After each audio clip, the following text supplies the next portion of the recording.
Welcome sa Dries TV. Kung interesado ka sa ganitong news, huwag kalimutang isubscribe ang ating YouTube channel. Maraming salamat! Welcome po ulit sa ating panibagong update tungkol kina Kim and Paolo Abilino. Sa bawat update natin, tatalakayin natin ang mga pinag-uusapan sa mundo ng social media tungkol kina Kim and Paolo Abilino. Kaya naman kung hindi pa po kayo nakasubscribe dito sa ating channel nako, i-click nyo na po yan and isama nyo na din ang bell button.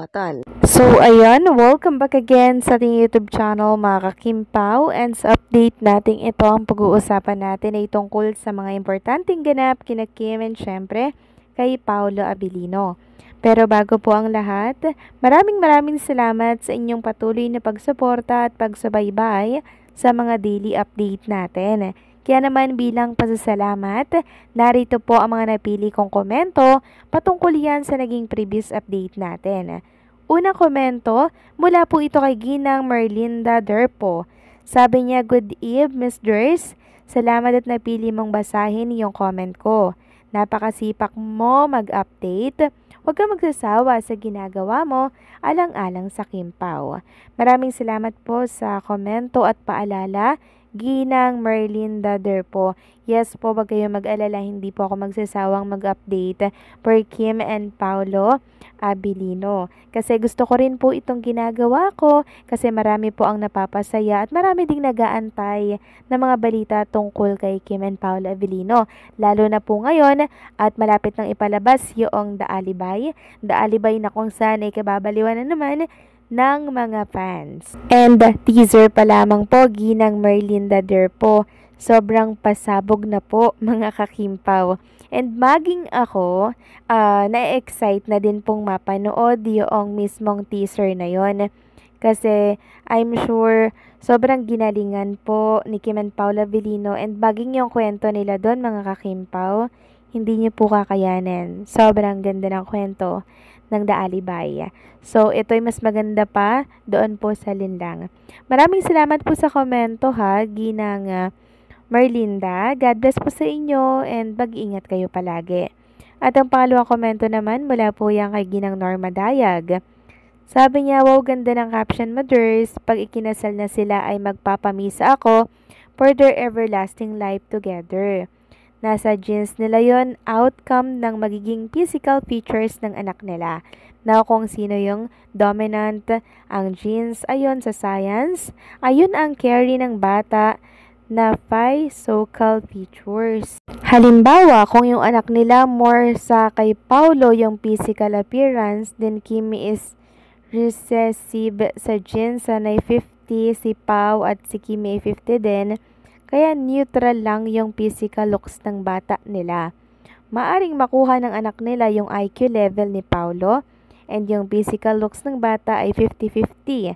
Then walang dominant or recessive na genes yung nakuha ng bata. Normal or neutral, sana'y anak nila balang araw in God's will ay matalino kasi parehas matalino silang dalawa. God bless them both and God be all the glory. Maraming salamat sa komento and sa impormasyon, Ginang Norma Dayag. So, ganun po pala yon mga kakimpaw, no?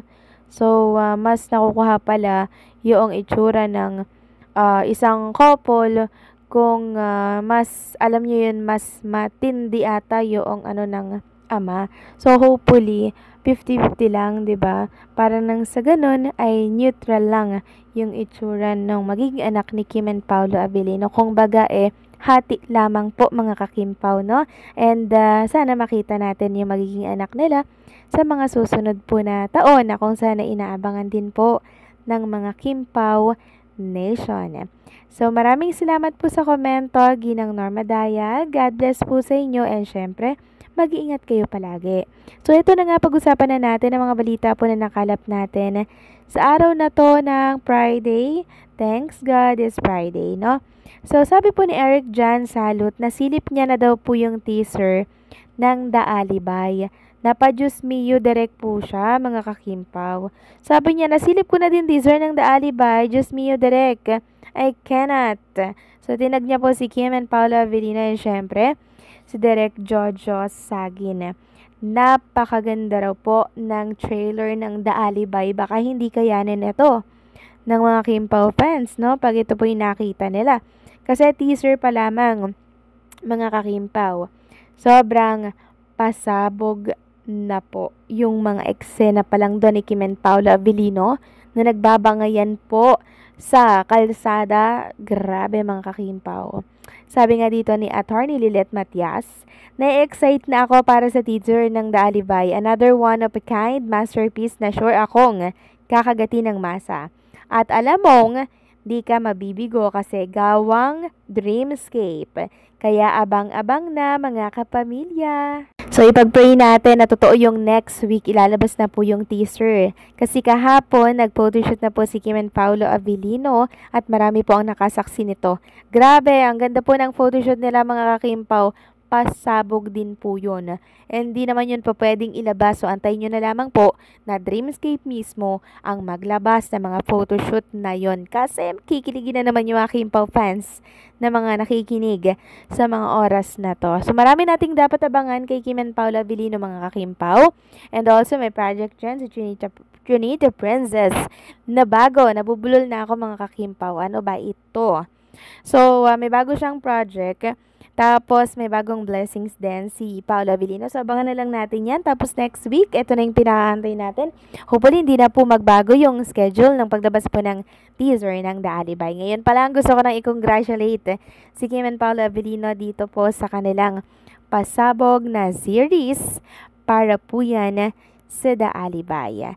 Next topic naman, pag-usapan natin mga ka-Kim Pao ang tungkol nga dito sa pinost ng isang account sa X. So, ito po ay tungkol doon sa pagkakabanggit ni Chinita Princess or pagkakabasa po niya ng spiel dito po sa It's Showtime. So, may isang P-pop group ata dito, mga ka-Kim Pao, na ang pangalan ay Four of Spades. So, ang nasabi ni Kim Chiu po ay IB of Spades daw. So, dapat Four of Spades po yun. Ngayon, napansin ng bashers.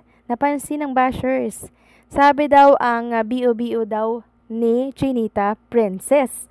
'Di ba ang talino po nila, nakakainis lang kasi alam niyo normal lang magkamali.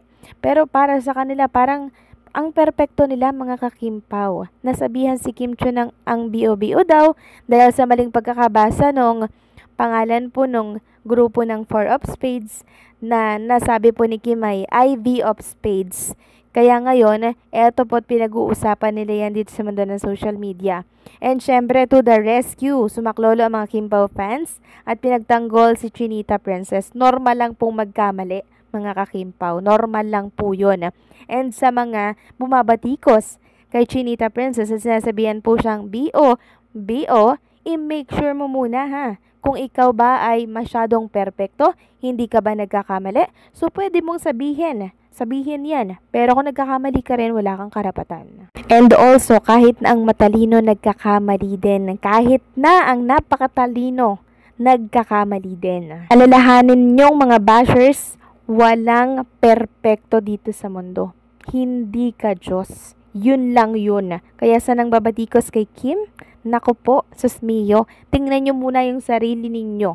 So, anong say nyo dito mga ka-Kim Pao? Please comment down below.